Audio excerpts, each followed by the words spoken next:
dipersembahkan oleh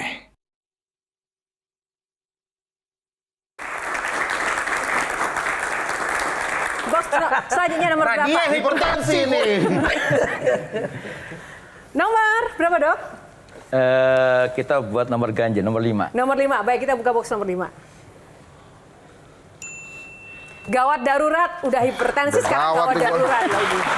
Nah, Baik, saya mau tanya ke dokter. Dok, kenapa biaya rumah sakit mahal? Itu serius loh, gawat darurat banget, Dok. nyuekin. Ya, jadi kalau kita bicara biaya rumah sakit mahal, maka yang harus dibuat oleh negara adalah standar pembiayaan rumah sakit. Komponen di dalam pembiayaan rumah sakit itu bukan hanya SDM, bukan hanya dokter. Karena kalau bicara SDM itu ada dokter, ada perawat, ada non kesehatan juga yang juga ada di dalam pelayanan. Kan sudah ada, pemerintah sudah ada standar itu, tapi prakteknya tetap aja Yang mahal. belum, yang dan membuat mahal. Kalau kita compare ya dengan nggak usah jauh-jauh dengan negara Malaysia. Yang kita compare dengan Malaysia, kenapa pembiayaan kesehatan kita mahal? Karena kita masih ada beban pajak di dalam pelayanan kesehatan. Beban pajak itu ada di mana? Harga obat, harga alat kesehatan, dokternya, rumah sakitnya. Jadi itu yang kemudian akhirnya juga membebani dalam sebuah nilai dari pembiayaan tadi.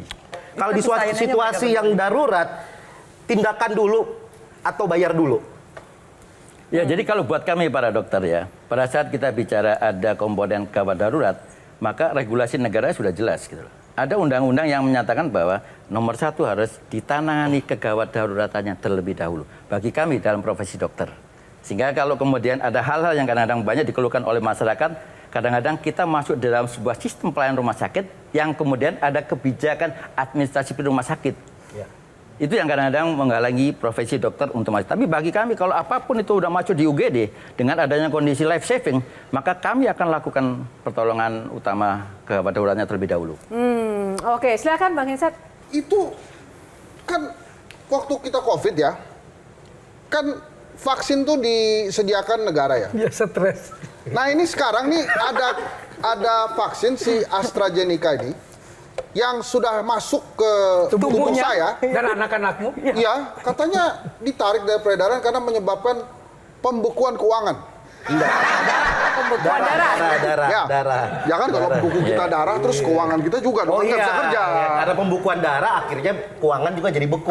Iya, benar. Ya, jadi COVID itu adalah penyakit baru pada saat itu. Di semua negara pun belum tahu ini obatnya apa. Ya. Di awal-awal pun pada saat 2019 akhir sampai 2000 masuk di Indonesia katakanlah itu kita nggak tahu ini penyakit apa, obatnya apa.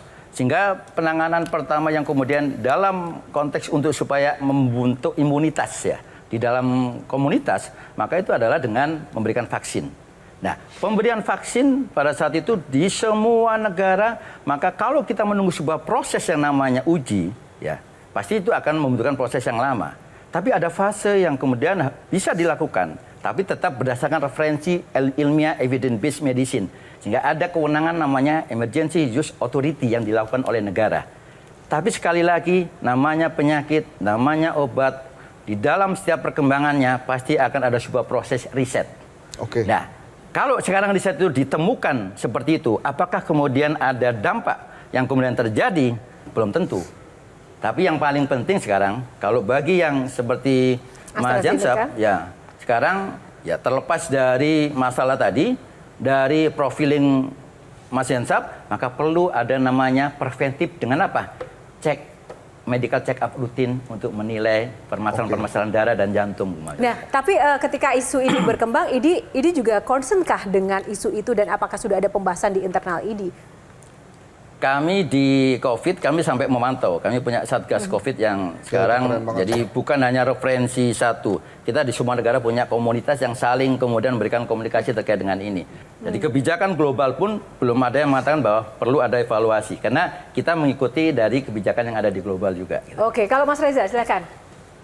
Sudah biasa dok, kalau saya ketemu dokter, apalagi ke unit gawat darurat, dokternya pasti bertanya, keluhannya apa, sakitnya apa. Kalau sekarang saya mulai bertanya duluan dok, dokter punya masalah kejiwaan apa?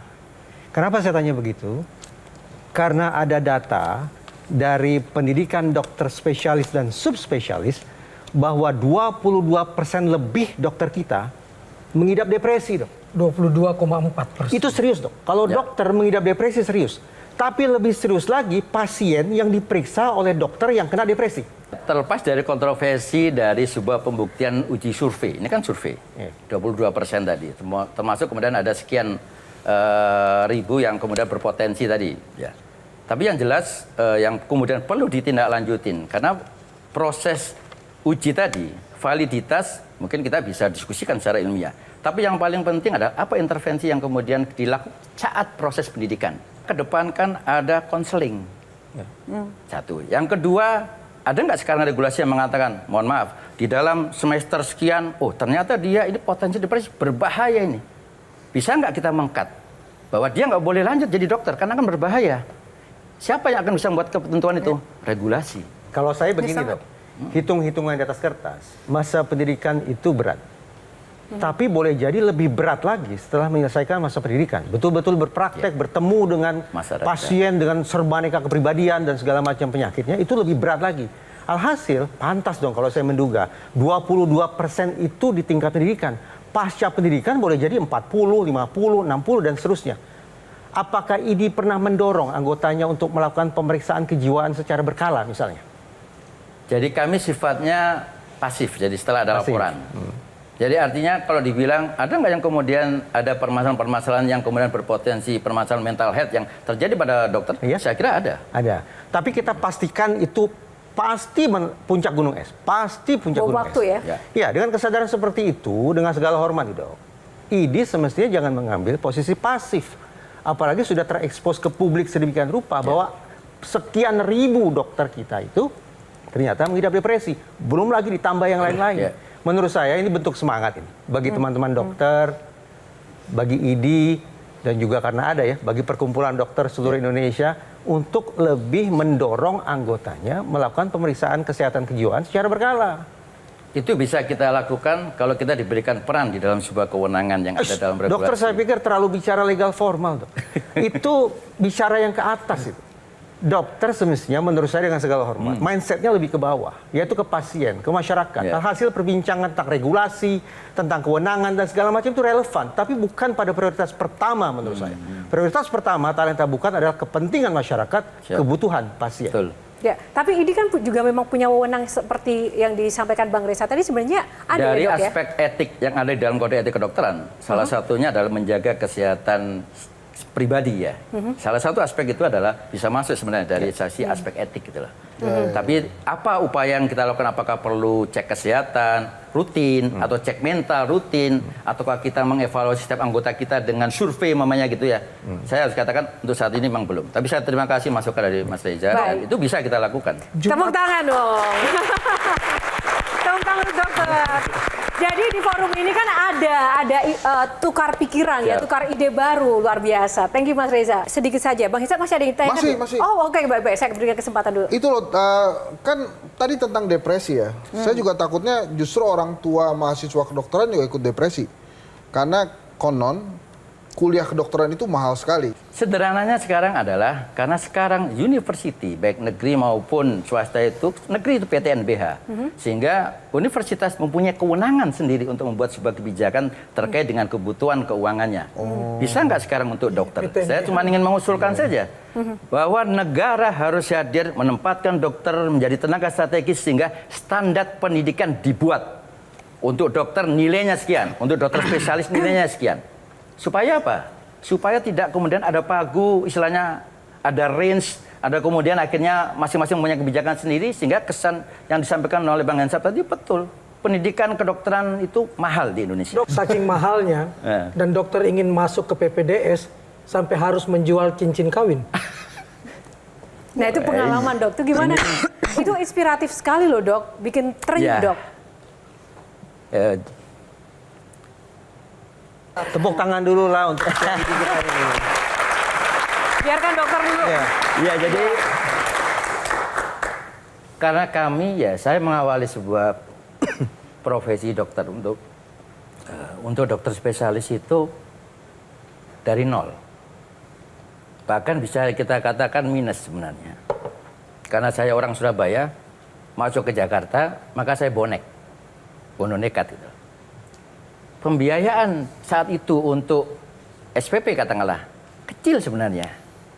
Tapi ada pembiayaan yang mungkin itu besar. Dan ini yang sekarang kemudian kita dorong bahwa perlu PBDS itu diberikan insentif adalah pembiayaan untuk kebutuhan pribadi. Dalam artian apa? Saya pada saat itu sudah berkeluarga. Sudah punya 2 anak. 3 anak karena pada saat saya masuk istri saya ambil anak ketiga. Maka saya harus ada untuk tetap bisa menghidupi keluarga. Dan itulah yang kemudian menjadi dasar kita. Dan baru terganti cincinnya tahun lalu. Serius Ya. dok, Ya, apa begitu. yang kemudian dokter Ya. ambil hikmah dari semua hal itu dok yang pernah Ambil dilalui? hikmahnya tampaknya saya sudah mulai melihat aura calon Menteri Kesehatan yang baru ini. Tepuk tangan. Begitu buat saya, Jo. Papa selalu bilang kan dokter kaya dengan penghasilan dan besar. Tapi ini kok cincin kawin aja baru terganti tahun lalu setelah puluhan tahun. Ya kenapa bisa seperti itu dok? Ya karena sebenarnya kan kalau buat saya, buat istri pun juga dia nggak minta untuk diganti. Tapi saya ingin menunjukkan bahwa ada hal yang memang harus kita buktikan, gitu loh. Saat ini setelah saya jadi spesialis dan saya mampu untuk membeli, maka saya akan berikan gantinya itu sebagai bukti awal cinta pada saat di awal tadi. Mantap. Sehingga itulah yang kemudian kita berikan pada, walaupun baru tahun kemarin. Apa kira-kira pertimbangan rumah sakit sehingga membuat daftar merek obat bukan justru mendorong dokternya untuk menuliskan zat aktif saja di lembaran resep?